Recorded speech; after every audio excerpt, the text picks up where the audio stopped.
Hello and welcome to this week's edition of Be Iconic. I'm your host, Lisa Franklin, and no stranger to any of you is the Dr. Udine Harry. She's a board certified integrative and medical and wellness medical expert. She's been a doctor for over 20 plus years, but she's really been delivering truth serum to women across the globe about living and feeling their best. She's the author of 3 books, most notably the namesake of this show, Be Iconic. Welcome back, Dr. Harry. I'm excited to be back. This is going to be fun, everybody. Really, I promise you. All right, so we're going to get real with everybody today. So let your hair down a little bit because we're really going to talk about the difference between diets and life choices. So Dr. Harry and I were having a conversation recently, and no surprise to any of you that she is an advocate of the Mediterranean diet. She's mentioned it before. There's tons of YouTube videos and even some cooking demos of some of the things that she prepares. And so we were having this conversation, and Dr. Harry was saying, I don't like the word diet. This is really a lifestyle choice, a lifestyle eating plan. And so first, Dr. Harry, I wanted you to just introduce to everybody, what is this Mediterranean diet and why did you Mediterranean lifestyle plan, and why did you make the shift to it so many years ago? Well, here's the thing about the Mediterranean way of eating. What we discovered is that when we looked at that and we looked at the people who lived in those regions, they tended to live healthier, had less chronic conditions. And somebody said, oh, let's see what they're eating, which is always a basic concept. So why I started it, or what I actually realized, Lisa, is that I grew up eating it. And of course, it didn't have a name back then or anything like that, because coming from a small island, there's just a lot of fish. And then my mom always made me take like cod liver oil. And so we ate a lot of oily fish, and there was a lot of vegetables growing outside. So we had to eat our vegetables and all of that. Very disappointing to a child. Very, very disappointing. But what it was actually doing is kind of building our brain power and just really helping me to stay healthy. And so when I got older and I got into medicine, and then I really got into the power of nutrition to keep us healthy and help our body to function normally, and something that's relatively, in my mind, relatively easy to do, because it's not, we've seen all the diets, right? I really, if I sat here and listed all of the diets, we'll be here until God knows when. But we've seen all of that. And basically what we're discovering is just a way of eating. It's like eating foods that really just fuel the body precisely. And once you start understanding the body's biochemistry, then you start understanding how important foods were. So I had to go back to it, to be quite honest. When I suffered that crash back a few years ago, I had to examine what I was eating, and I didn't really want to be restricted, because I've been there, done that, like all of you. I swear, I've been there, done that. I've done all the diet, done the popcorn diet, Coke diet. I've done all of it. Okay, and let me tell you, none of it worked out super well. Of course, we lost weight, but the health was not that great. Yeah. It's always funny because we fall, women, and I'm going to speak for me too, so I'm not calling anyone else out. We fall for that initial kind of surge, right? So you start this new plan or diet or whatever we call it, and you lose that first 6 pounds, and then you hold on for dear life. You're like, oh my gosh, it's working. Yes. But it's really, like you said, it's mostly water weight, the first kind of 6 to 10 pounds, right? And so we're going to show one of the diagrams that you have about the Mediterranean diet. Can you walk our viewers through kind of the different components of the diet and how you integrate that into your daily plan? Okay, so here's the fun thing about the Mediterranean diet, everybody. You can have carbs. Isn't that exciting? So really, whole grains are a big part of the Mediterranean diet. I'm going to tell you why that is. Because it turns out that those friendly bacteria in the gut really, really, really need to eat as well. And that's kind of what they fuel themselves off. So it was actually noted in a couple of studies that people who did ingest whole grains, or the fiber from whole grains, actually had a more diverse bacteria in the GI tract, which is really, really important, because diversity, meaning that the different kinds of good bacteria you have, the more you have, the better off it is for you, because they do help with moods, and they help us to make certain vitamins, such as vitamin K, vitamin B12, all of that. So that's the first fun part about it. It's not super restrictive. It's not telling you can't have any carbs at all. So I love that one. And then it says, you know what? You really need to eat your fruits and vegetables, okay? And that's where a lot of us struggle. But here's the fun part. There was actually a study done with something called the MIND diet. And it's what MIND stands for is Mediterranean-interventional plan for neurodegenerative delay, meaning that it's a way of eating that's kind of like Mediterranean style. It's a little less restrictive, but you got amazing benefits with that. And so for people who are really struggling, like I can't eat like fish 3 times a week, this plan says just even once a week was beneficial. For those who said, oh, the vegetables, they're killing me, 7 to 10 servings a day, what is that all I'm ever going to eat? Well, this plan says, you do like about 6 to 7 a week. You still got the benefits. So the beautiful thing about it is that it has foods that has nutrients, right? And those nutrients can kind of nourish you, and you don't have to hyper focus on calories. What you have to focus on is, what's the balance here I'm getting? Am I getting my green leafy vegetables? Am I getting my healthy fats? Because one of the things that it talks about was us kind of trading out a lot of the heavy fats that we use, so like the lards and all that stuff that we use, and trading it out for olive oil. And to tell you the truth, when you get a good olive oil and you can actually flavor it the way you want to, and you use that instead of butter, don't gag until you've tried it. I'm telling you, you actually get a whole grain bread and you can toast it and flavor your olive oil. Amazing. So you can do that with it. So it does allow for healthy fats as well. So you see where I'm going with it. It really allows for everything.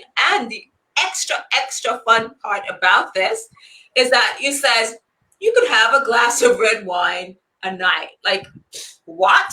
Hand me that dime, right? Especially during COVID.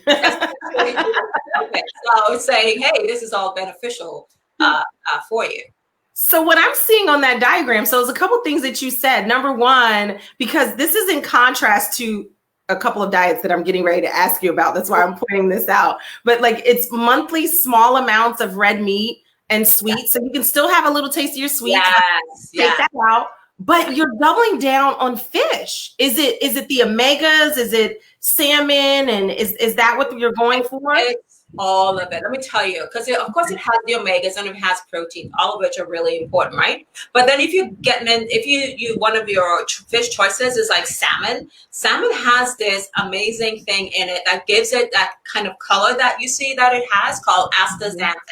And that particular little astaxanthin that kind of colors the salmon actually is a great super antioxidant. And so studies have been done on eyes, and so it really helps to protect your eye health, your skin health. Actually, ingesting that can protect your skin from the sun. Still wear sunscreen, of course, but it offers that additional protection to you. So you're getting heart protection from the omega-3s. You're getting your cholesterol. Actually, there have been some studies with the Mediterranean diet decreasing your bad cholesterol, which is the cholesterol you want to go down, right? And so the omegas in the fish helps to do that while giving you protein as well. And those fatty fish, they're the sources of vitamin D. There's not a lot of dietary things that have vitamin D, but this fatty fish particularly tends to have it.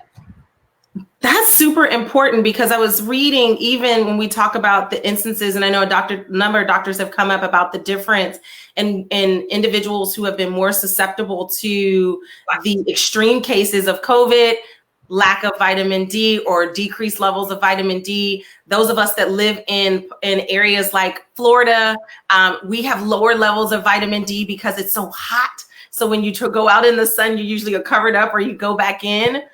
They talked about fibroids and Alzheimer's and just a number of things that you've talked about, where the vitamin D level is super critical. So, Dr. Harry, I have to ask you, and I know you're very careful not to compare one thing versus the other, but we have the medical expert in the house, so we're going to ask you if you could compare the difference between to the Mediterranean diet to paleo and then also the ketogenic. What do you think is kind of why do you still lean towards Mediterranean as opposed to the other two? Because people are seeing benefits, and it may just be weight loss. I know women who are looking to have children too. Some doctors are telling them to get on the keto diet, just a number of different things. So why do you lean towards the Mediterranean diet? Probably as well. So here's the thing that I like about the Mediterranean diet. It's really so all-inclusive, and it's not as restrictive, and it's just easier to do.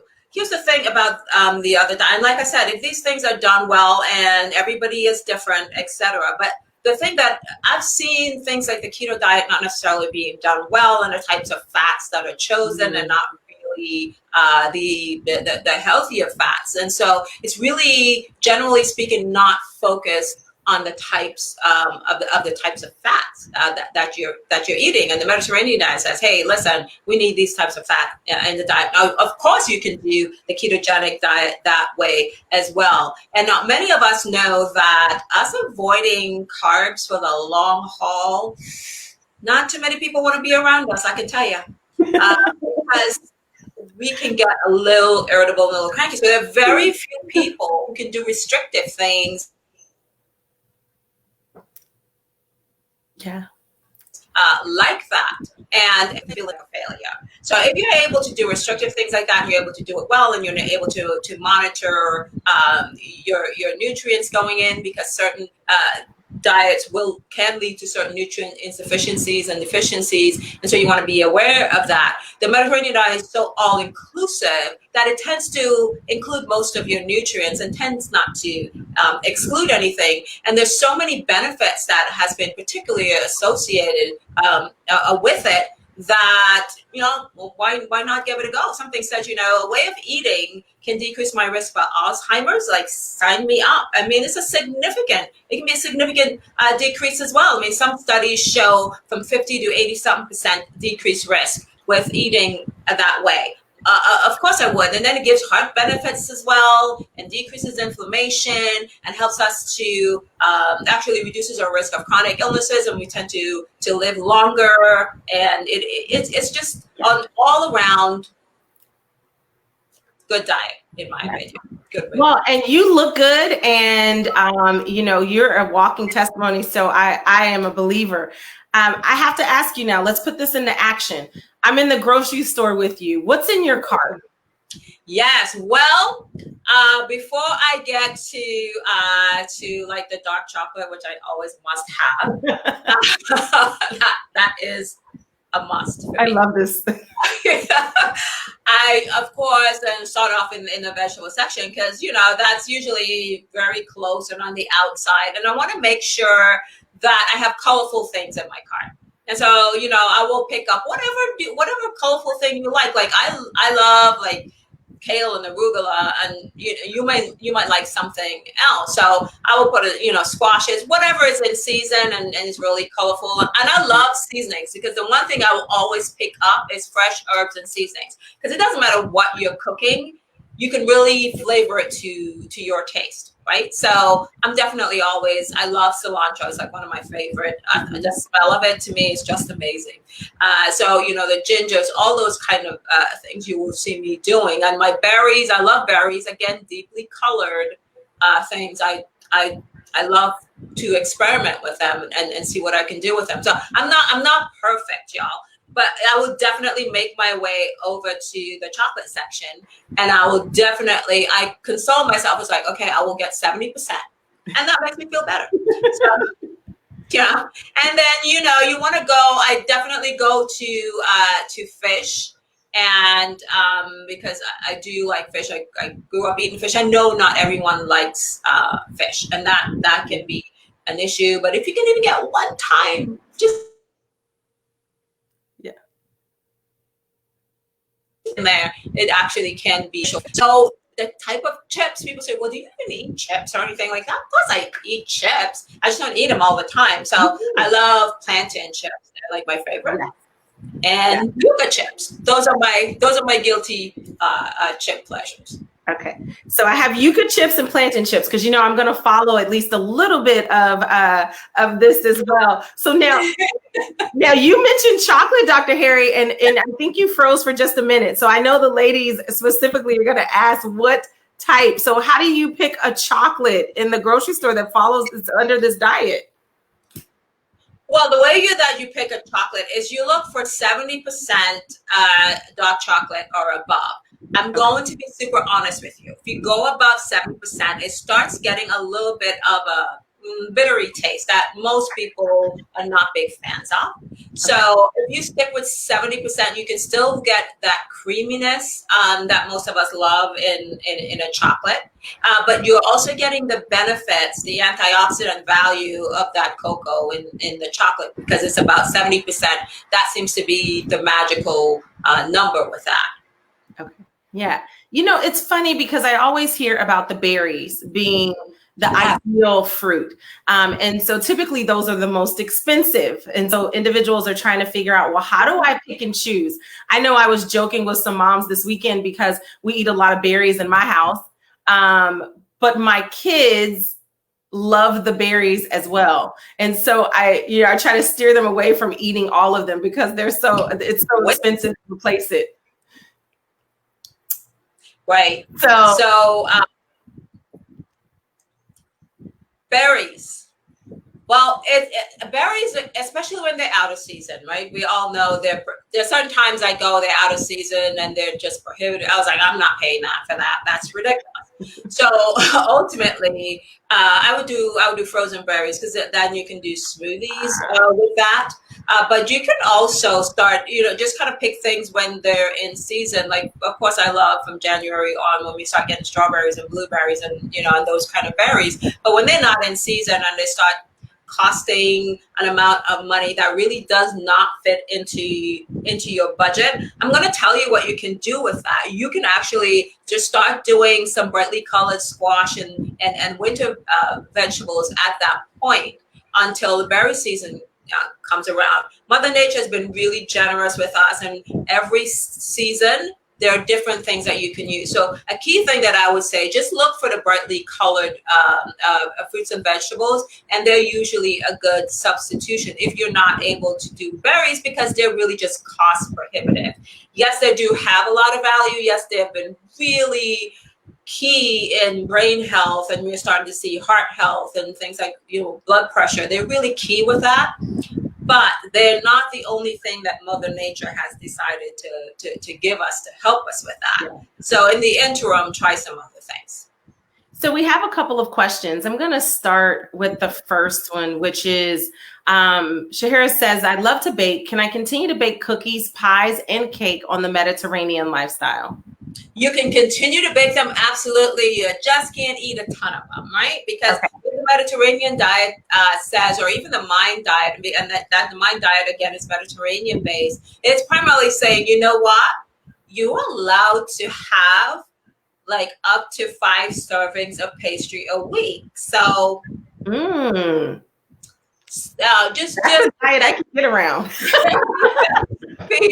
And still be better because you're eating all the other things, and when you're eating nutrient dense foods like that, you tend to feel full, and then so you may want a little sweet. There's no need to say I can't have any sweets at all, because the more you say to yourself, like, I can't have any carbs, or I can't have any of this, I mean, your brain is like, oh yeah, like, watch me.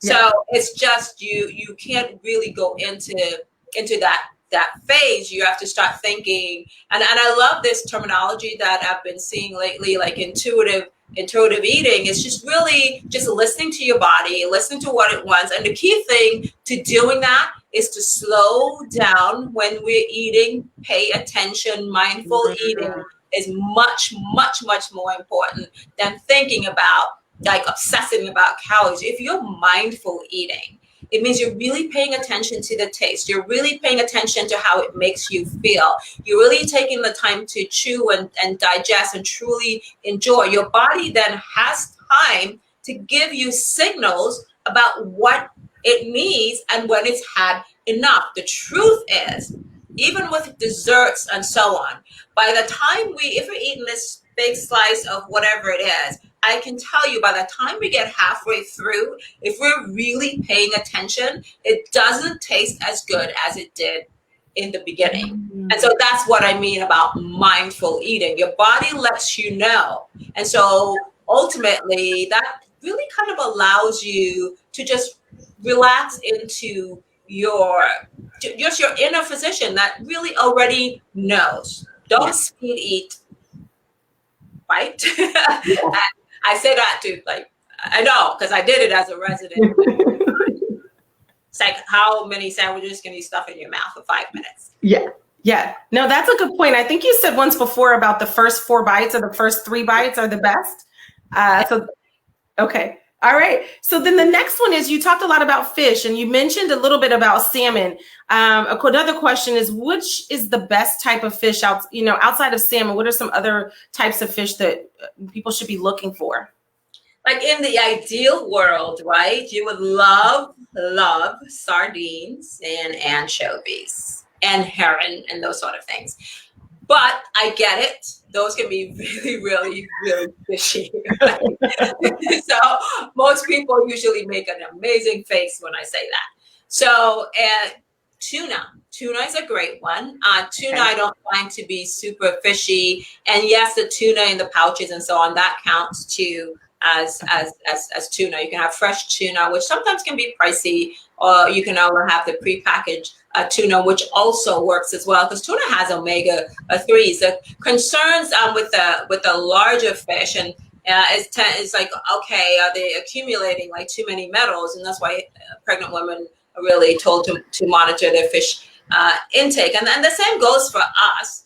But when we're doing fish like 1 to 3 times a week, the odds of us running into that issue is very, very low. So pick the fish that you want to start with. I'm going to say something here. I'm not going to have a lot of support with this, but things like tilapia and so on, they're really not the type of fish that's going to provide the nutrients that we're talking about.